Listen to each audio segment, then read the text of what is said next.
अस्सलाम वालेकुम। आप देख रहे हैं क्लिक्स टीवी और मैं हूं मिसबाउद्दीन शेख। ख़बर का आगाज़ यहाँ से करते हैं कि मैंने अभी 3 दिन पहले आपको ये बताया था कि कराची समेत पाकिस्तान के मुख्तलिफ़ शहरों में बानी मुत्तहिदा के हक़ में रैली निकाली जाएगी या मुज़ाहरे किए जाएंगे या एहतजाज किया जाएगा, और उसमें खैबर यानी कि कराची से लेकर गिलगित बल्तिस्तान तक इस पे आवाज़ बुलंद की जाएगी, जो उसका आगाज़ आज कर दिया गया है। पंजाब में इस्लामाबाद और पिंडी के मुख्तलिफ़ इलाक़ों में अल्ताफ़ हुसैन बानी मुत्तहिदा बानी MQM के हक़ में जो बैनर लगाए गए, उसमें ये लिखा गया कि इज़हार आज़ादी राय की आज़ादी दी जाए, और मीडिया पे पाबंदी, जो मीडिया पे आने की पाबंदी है उसके ख़िलाफ़ जो भी 6 महीने की पाबंदी लगाई गई थी वो हटाई जाए, और जिस तरह सबको आज़ादी है उसी तरह बानी मुत्तहिदा को भी आज़ादी दी जाए। इस तरीके के जो मुख्तलिफ़ बैनर इस्लामाबाद और पिंडी और लियाकत बाग के करीब लगाना, आप समझ सकते हैं कि कितना बड़ा ये इक़दाम है। मैंने आपको 4 दिन पहले ही बता दिया था कि ये एक चीज़ का आगाज़ हो रहा है, और बानी मुत्तहिदा बानी MQM अल्ताफ़ हुसैन के हक़ में कराची से लेकर गिलगित बल्तिस्तान तक इनके हक़ में लोग निकलेंगे, रैलियाँ निकालेंगे, मुज़ाहरे करेंगे, एहतजाज करेंगे इनकी पाबंदी के ख़िलाफ़। आज उसका आगाज़ हो गया है। अब बात कर लेते हैं 22 अगस्त के हवाले से। 22 अगस्त एक तारीख़ी दिन आज बन गया है। 22 अगस्त 2016 और 22 अगस्त 2022। 2016 में जब अल्ताफ़ हुसैन की तकरारीर पर, इनकी सियासत पर पाबंदी लगाई गई,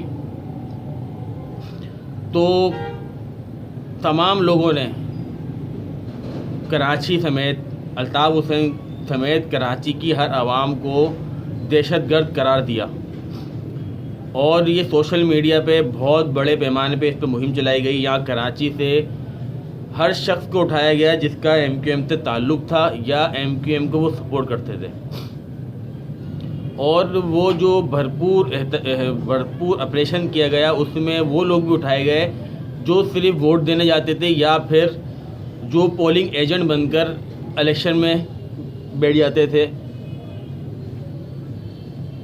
या फिर वो लोग जिनका गैदरिंग होती थी किसी MQM के लड़के कारकुन के साथ या किसी अहदेदार के साथ, यूनिट मेंबर के साथ, वो तक उठाए गए। और जिन पे शक होता था उनके घरों पे किस तरह छापे मारे गए, ये सबको पता है। आज जो इमरान खान साहब शोर मचा रहे हैं कि या PTI वाले शोर कर रहे हैं कि हमारे घरों में छापे मारे जा रहे हैं, हमारे साथ ज़्यादती हो रही है, ये ज़्यादती कुछ भी नहीं है। वो ज़्यादती क्या होती है ये तो आप कराची वालों से पूछें। किस तरह घरों के अंदर घुस के, किस तरह लोगों के बेडरूम में घुस कर क्या क्या किया गया, किस तरह उनके घर के सामान को उखाड़ के फेंका गया, और क्या क्या हुआ उनके साथ। ये अगर इस पे बात की जाए तो बहुत तवील होगी, ये सब जानते हैं, इसलिए इस पे मज़ीद बात करना तो पुरानी बात को वापस ऑन करना है या पुरानी बात को वापस छेड़ने वाली बात है। अब बात करते हैं 22 अगस्त की। 22 अगस्त 2016 को जब अल्ताफ़ हुसैन पर पाबंदी लगी तो 23 अगस्त 2016 को अल्ताफ़ हुसैन को माइनस करके फारूक सत्तार ने जो अपनी सियासत का आगाज़ करा या जो पार्टी पर कब्ज़ा करा, तो उसका रिज़ल्ट क्या आया? उसका रिज़ल्ट यह आया कि 21 अगस्त 2022 को जो इलेक्शन हुए NA 245 के आमिर लियाकत मरहूम के हल्के के जो इलेक्शन हुए कौमी असम्बली के ज़िमनी इलेक्शन, उसमें जो रिज़ल्ट आया उसका रिज़ल्ट ये है कि वो जो पार्टी के चेयरमैन बन के निकले थे फारूक सत्तार साहब, तो वो ना घर के रहे ना घाट के। वो मिसाल है ना, धोबी का कुत्ता, ना घर का ना घाट का, तो 1000 वोट भी नहीं मिले। उसके अलावा जो जो पार्टियां यहाँ पैदा की गई अल्ताफ़ हुसैन के मुकाबले में, उनका रिज़ल्ट भी यही रहा, चाहे वो पीएसपी हो, वो बहादुराबाद वाले हो। तो बहादुराबाद में जो कहानी चल रही है वो भी मैं आपको आगे चल के बताता हूँ कि बहादुराबाद वाले इस वक्त किस पोजीशन में हैं। और आपने मेरा थंबनेल देखा होगा कि किस किस ने अब तक लंदन में माफ़ीनामा भेजा।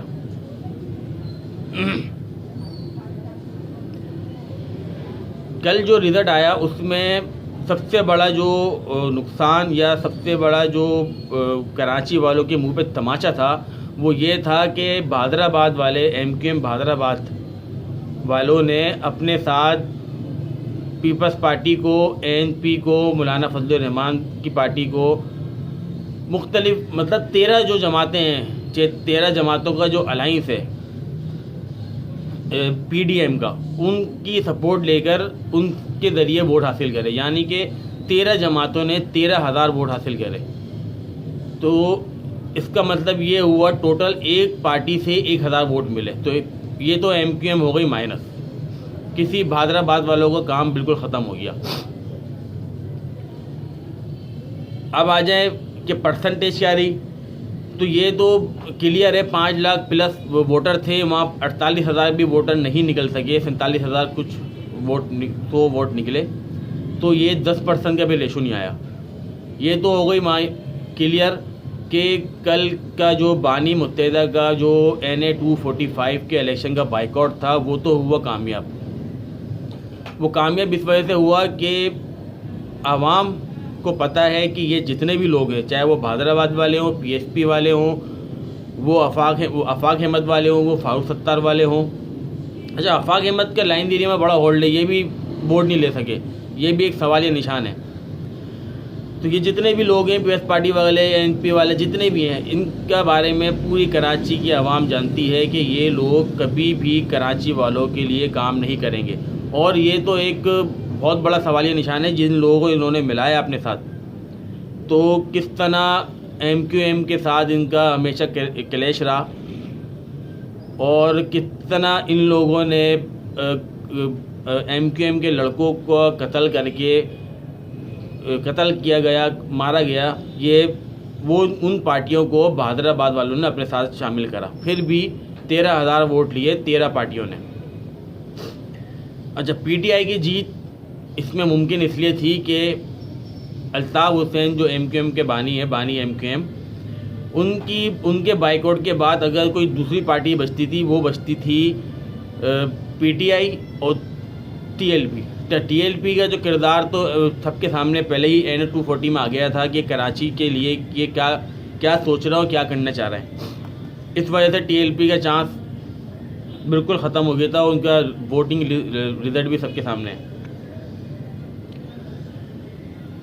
अब जिस तरह जितनी क्वांटिटी में ये जीते हैं, तो वो एमक्यूएम या इन तमाम पार्टियों से के मुकाबले में पीटीआई ने अच्छे वोट लिए हैं, इस पे मुबारकबाद देने चाहिए।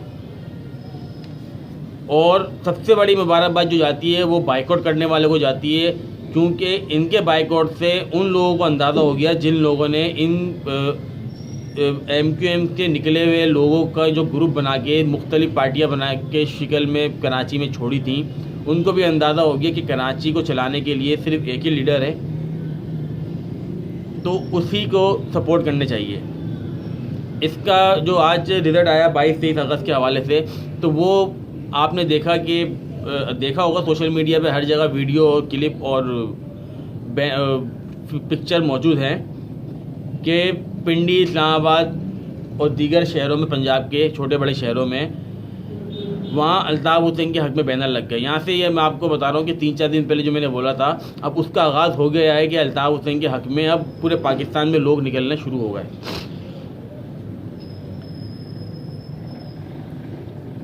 अब ये बहादुराबाद में इस इलेक्शन जो कल इलेक्शन ये हारे हैं, जलील हुए हैं, उसके बाद जो बहादुराबाद में लड़ाइयाँ हुई हैं आमिर ख़ान की और खालिद मकबूल की, जितने भी लोग हैं जो आज ये जो 30-35 लोगों का टोला बना हुआ है, इनके जो आपस में फसादात हुए, लड़ाई हुई है, तो उसमें तो अब बहुत जल्द जो मुझे अंदाज़ा है, जो वहाँ से मुझे किसी ने बताया कि ये लोग यहाँ से भागने की तैयारियाँ करेंगे।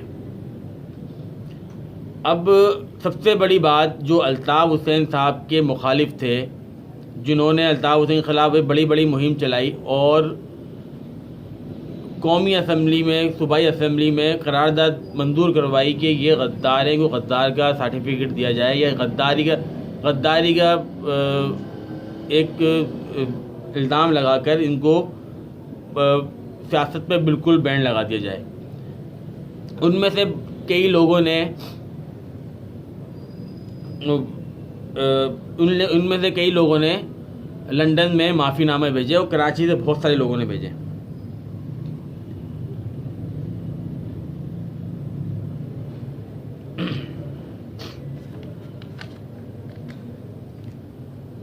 अब सवाल ये पैदा होता है कि क्या कभी कराची की आवाम ने इस रेशो में वोट डाले? कभी भी नहीं डाले। हमेशा वोटिंग की जो काउंटिंग होती थी वो 50+ होती थी, 50% प्लस होती थी। कभी मैंने नहीं देखा अपने बचपन से लेकर आज तक के, जब बानी मुत्तहिदा की पार्टी थी, जब उनकी सियासत थी, तो कराची में किसी भी हलके के इलेक्शन में 50% के से कम रेशो होता था या वोटिंग का। अब टोटल वोटिंग 48,000 भी नहीं हुई। इसका रिजल्ट उन तमाम लोगों को पता चल गया होगा जिन लोगों ने ये कराची में ग्रुप बनाए। 2022 और 2016 22 अगस्त, ये एक तारीखी दिन है। इसका रिज़ल्ट आज 23 अगस्त है। 23 अगस्त कुछ ही देर में 23 अगस्त शुरू हो जाएगी, यानी कि 12 बजे के बाद। अब ये देखना है कि कितनी देर में इसका रिज़ल्ट आता है। जो 23 अगस्त कराची में हुआ था, वो 23 अगस्त पीटीआई वालों के साथ होता ही नहीं होता। लेकिन मेरी जो अपनी नॉलेज है या देख रहा हूँ मैं, मुझे नहीं लगता कि वो 23 अगस्त पीटीआई के साथ हो सकता है। इमरान खान के साथ पब्लिक खड़ी हुई है, वो सपोर्ट कर रही है। जो इमरान खान को सपोर्ट कर रहे हैं, तो इससे नहीं लगता कि इमरान खान की सियासत को माइनस किया जा सकता है। कराची में ग्रुपिंग थी, उस ग्रुपिंग की वजह से कराची में ऑपरेशन कामयाब हुआ। उसी ग्रुपिंग की वजह से लड़के उठाए गए, और क्योंकि जिन लोगों ने ऑपरेशन करवाया था, या तो वो हैदराबाद में बैठ गए थे, या उससे पहले उन्होंने अपने बाहर पाकिस्तान से बाहर जाके सेटिंगें कर ली थी, अपने बिजनेस बना लिए थे। ये तो हो गया कराची का मामला ख़त्म। अब मेरा असल में सब लोग ये बोल रहे हैं कि मैं व्लॉग ज़्यादा लंबा नहीं करा करूँ, तो मैं आपको जाते जाते ये खबर दे दूँ, या फिर मैं इसकी पूरी तफसील आपको अगले व्लॉग में बताऊंगा, क्योंकि ये बड़ा पूरा एक लंबा शजरा लिखा है डिटेल के साथ कि किस किस ने कराची से अल्ताफ़ हुसैन को माफ़ीनामा भेजा लंदन, कौन कौन इसमें शामिल है, उस माफ़ीनामे का क्या हुआ, उस माफ़ीनामे के साथ क्या किया गया, उसका भी मैं आपको पूरा तफसीली बताऊंगा। अभी फ़िलहाल मैं व्लॉग यहाँ ख़त्म करता हूँ, क्योंकि इसकी जो तफसीलात है बहुत तवील है। इसमें उन तमाम लोगों का नाम है जिन जिन लोगों ने अल्ताफ़ हुसैन के ख़िलाफ़ या बानी मुत्तहिदा के ख़िलाफ़ एक बड़ी मुहिम चलाई थी। उन सब ने तकरीबन लोगों ने, सबकी बात नहीं करूँगा, उनके तकरीबन लोगों ने लंदन में माफ़ीनामा भेजा है, और उसके साथ यही हुआ है। उस माफ़ीनामे के साथ अब तक वही हुआ है जो आमिर लियाकत के माफ़ीनामे के साथ हुआ था। इसकी पूरी डिटेल मैं आपको इंशाल्लाह अपने अगले व्लॉग में बताऊँगा। अपना बहुत बहुत ख्याल रखिएगा और दुआ करिएगा जो पाकिस्तान के दुश्मन हैं वो तबाह बर्बाद हों। कराची के जो दुश्मन हैं उनकी नस्लें कभी आबाद ना हो, उनकी नस्लें ही बर्बाद हो जाए। पाकिस्तान पाइंदाबाद। अल्लाह हाफ़िज़।